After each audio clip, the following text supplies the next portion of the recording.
माझ्यासोबत वरिष्ठ वकील सदावर्ती साहेब आहेत, त्यांच्याशी नेमकी बातचीत करूया।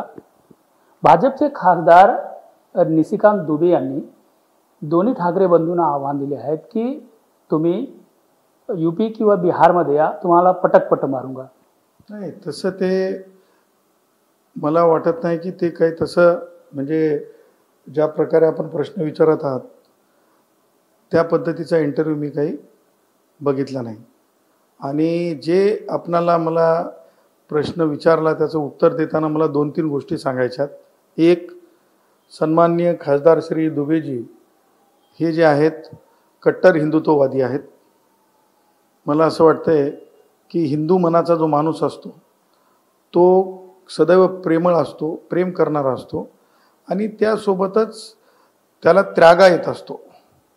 ज्या प्रकारे हमारे उद्धव भैया और हमारे राज ठाकरे भैया, ये दोनों भैया ने हमारे जिस तरह की राजनीति करनी शुरू की, तुष्टीकरण की, त्या राजकारणाचे पडसाद देशभर तर उमटणार ना।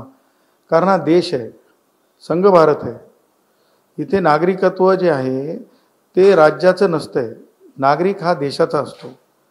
त्याच्यामुळे तुम्ही सन्माननीय दुबेजी यांच्या वक्तव्याचा अनर्थ काढू नका आणि ढोबळ मनाने बोललेल्या वक्तव्याला तुम्ही स्वतःच्या राजकारणाचा हत्यार करू नका।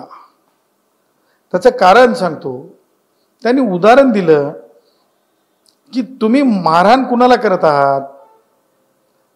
राज ठाकरेंचं जे वक्तव्य होतं राजभैयाचं आमच्या की म्हणजे कशा प्रकारे शूटिंग करू नका, व्हिडिओ करू नका, व्हायलन्सला कशी ती म्हणजे हे होती, व्हायलन्सला कशी गती मिळावी, हे जे वक्तव्य होतं हे मला वाटतं जास्त निंदनीय होतं।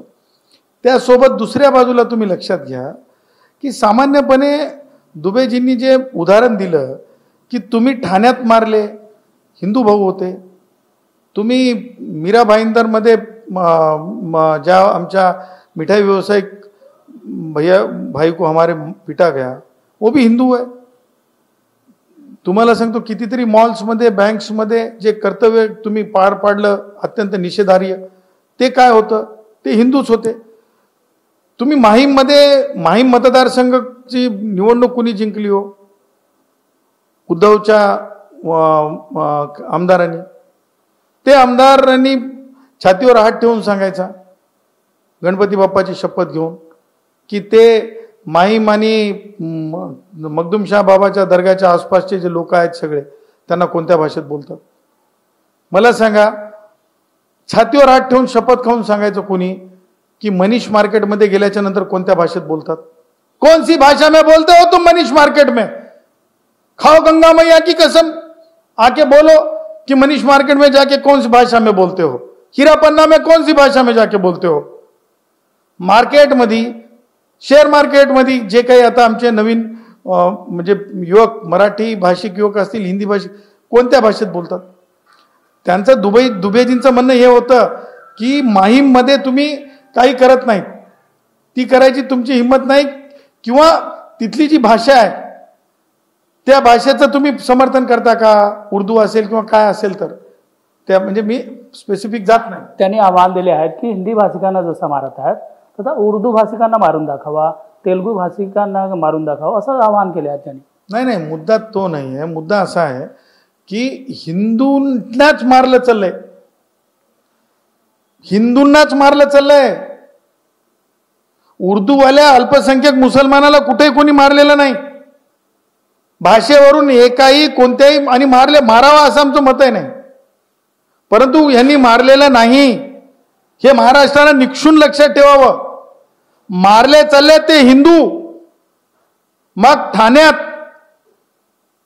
माजी खासदारांच्या काय नाव होतं त्यांचं, नाही ते ह्याचे आपले ठाण्याचे जे त्या मुलं हिंदी भाषिक मुलं होते त्यांना आधी माफी मागायला सांगितली, नंतर पाया पाडायला लावलं, त्याच्यानंतर थोबाडीत मारलं। काय विचार आहे? मला म्हणायचं ते अविचार आहे, विचार असू शकत नाही, तो अविचार आहे।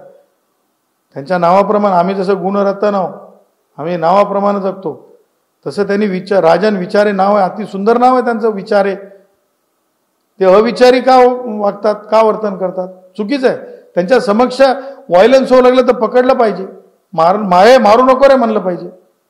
सांगायचं तात्पर्य की दुबेजींनी जे सांगितलं ते एक जनरलाइज पद्धतीने सांगितलं की मुंबई ही म्हणजे मुंबईमध्ये जे सगळे इंडस्ट्रीज आहेत ते देशाची आर्थिक राजधानी आहे. देशाची राजधानी कोणती आहे? दिल्ली. तिथे सगळ्या देशातले खासदार येतात की नाही निवडून? आपल्या देशभरातले सगळे खासदार कुठे येतात? पार्लमेंट कुठे आहे? राज्यसभा कुठे आहे? प्रेसिडेंट हाऊस कुठे आहे? दिल्लीमध्ये आहे. मग त्याच प्रकारची आर्थिक राजधानी कुठे आहे? म्हणजे आर्थिक राजधानी जेव्हा आपण म्हणतो आपल्याला मोठेपणा वाटतो की नाही? वाटतो की नाही मोठेपणा? अंगात भरून येते की नाही? तर ऐका, ही आर्थिक राजधानी आहे, ही देशाची आर्थिक राजधानी आहे. त्यामुळे इथे झारखंड असेल, छत्तीसगड असेल, बिहार असेल, उत्तर प्रदेश असेल, केरळ असेल, तमिळनाडू असेल, प्रत्येकाचं योगदान आहे. इव्हन गुजरात असेल, गुजरातचं मोठं योगदान आहे.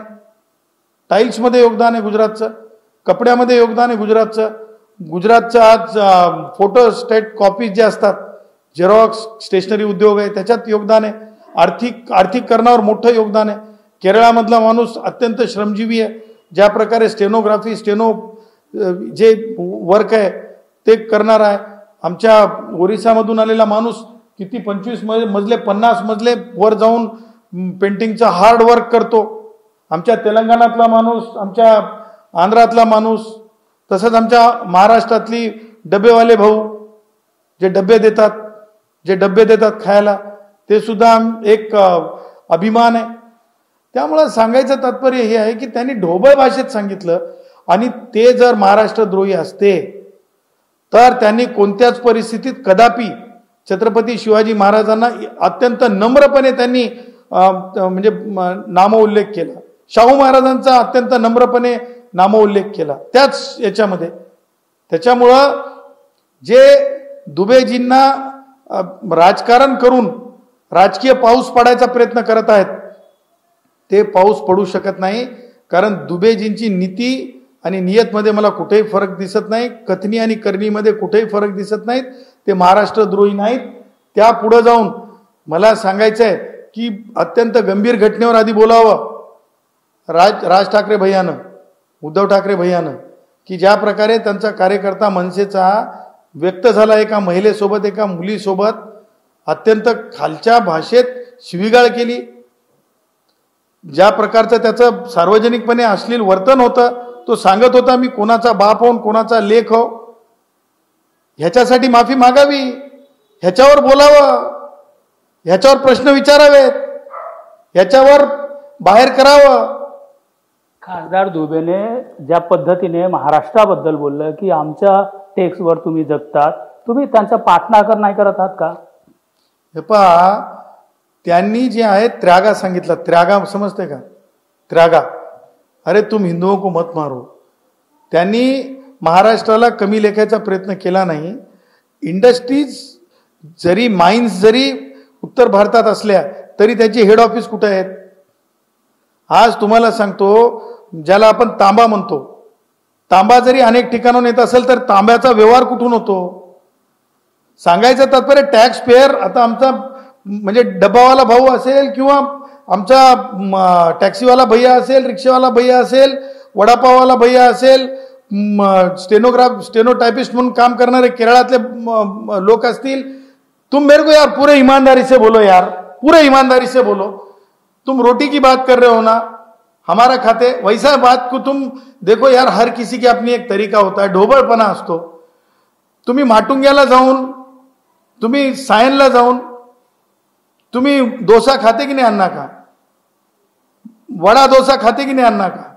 आपण म्हणतो ना यार ते कर्नाटक का हॉटेल आहे यार, नंबर 1 वाह, कर्नाटक का डोसा नंबर 1. ही एक पद्धत आहे. आपण जर तेलंगणात गेलो तर आपण म्हणतो क्या महाराष्ट्र की भाकरी यार. मला आवडते आज सुद्धा अन्नम पप्पू तिन्ना, अन्नम पप्पू तिन्ना, अन्नम पप्पू तिन्ना. भात वरण सांगायचं तर तेलंगणातला राईस, सांगायचं तात्पर्य एखाद्या गोष्टीचा अनर्थ काढणे, ढोबळ भाषेला राजकारणात रूपांतर करून काय मायलेज मिळते का बघणे. अरे हिंदू मनाचा, हिंदू राष्ट्र मानणारा अत्यंत कडवा हिंदुत्ववादी माणूस आहे. आणि त्या पुढे जाऊन मला तर असं म्हणायचं, मी आज बोललो त्यांच्याशी, सन्माननीय खासदार महोदयांशी मी बोललो, दुबेजींशी, की महाराष्ट्र में ऐसा बोल रहे हैं. ते त्यांना मी सुचवलं. मला त्यांच्या बोलण्यामध्ये, त्यांच्या वक्तव्यामध्ये कुठेही द्वेष दिसला नाही. ते माझ्याशी जेवढं काही बोलले, जे काही वेळ, मला कुठेही त्यांच्यामध्ये मला महाराष्ट्राचा द्रोह दिसला नाही. जेवढा द्रोह राजकीय उद्देशातून पीडित होऊन द्रोह ह्या टीकाकारांमध्ये दिसत आहे, जे काही थोडे मुठभर आहेत, त्यांच्यावर टीका विदर्भातून होतीये का, त्यांच्यावर टीका मराठवाड्यातून होतीये का दुबेजींवर. कारण ही ढोबळपणाची आहे. आणि हे जे आहे हे मला हे आताच म्हणतात ना, ब्रँड म्हणतात ना, हे ब्रँड म्हणजे काय? ब्रँड म्हणजे काय? ब्रँड हे व्यावसायिक वस्तूचं ट्रेडमार्किंग केलेलं मानलेलं प्रोडक्ट आहे. हे ब्रँड स्वतःलाच म्हणून घेतात. हे ब्रँड या पद्धतीने उभं करत आहेत. ठाकरे बंधूंना आव्हान देत असताना त्यांनी महाराष्ट्राबद्दल जे बोललं, तुम्हाला वाटत नाही की महाराष्ट्राचा अपमान आहे का, मराठींचा अपमान आहे का? राज ठाकरे ज्या प्रकारे ऑफेन्सिव्ह बोलले की कशी व्हिडिओ शूटिंग करू नये, कसं कानशिलात मारावं, मला असं वाटतं ते उद्धव ठाकरे बोलले की उठते का अश्लील हातवारे करून सुद्धा. ज्या प्रकारे आज त्या मनसेच्या वो लौंडे ने जिस तरह से हमारे बहन बेटी को जिस तरह से अपमानित पडताडीत किया, मला असं वाटतं ह्या ज्या गोष्टी आहेत ना, ह्या ऑफेन्सिव्ह आहेत. दुबेजींच्या गोष्टी ऑफेन्सिव्ह मला वाटत नाहीत. तुम्ही माझं मत घेताय ना, कारण माननीय सर्वोच्च न्यायालयाने श्रेया सहगलच्या जजमेंटमध्ये दुबेजींना जे वाटलं, त्यागातून वाटलं. त्यागामध्ये माणूस कसं बोलतोय? एक वाटते की अरे हिंदुओं को मार रहे यार, क्या बुरा कर रहे.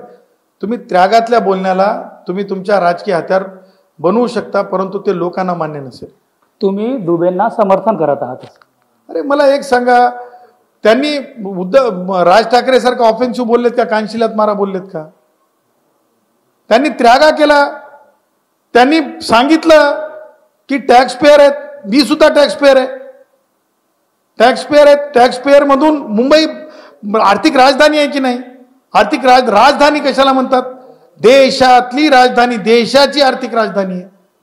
त्याच्यामुळे मला असं वाटतं की राजकारणापलीकड मायलेज घेण्यासाठी, पॉलिटिकल पाऊस पाडण्यासाठी आणि पॉलिटिकल म्हणजे शब्दांचे महापूर आणण्यासाठी आणि त्याच्यावर आपल्या राजकीय भाकरी भाजण्यासाठी हे सगळं काही राज भैया उद्योगी लोक किंवा उद्धवचे उद्योगी लोक करत आहेत.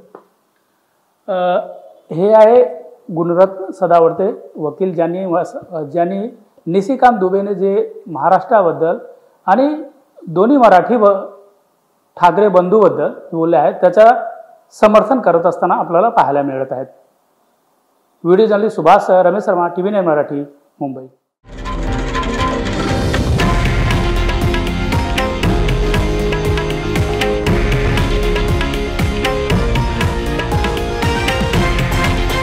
हे आहे देशातील नंबर 1 न्यूज नेटवर्क आणि आपण पाहत आहात TV9 मराठी, एकमेव.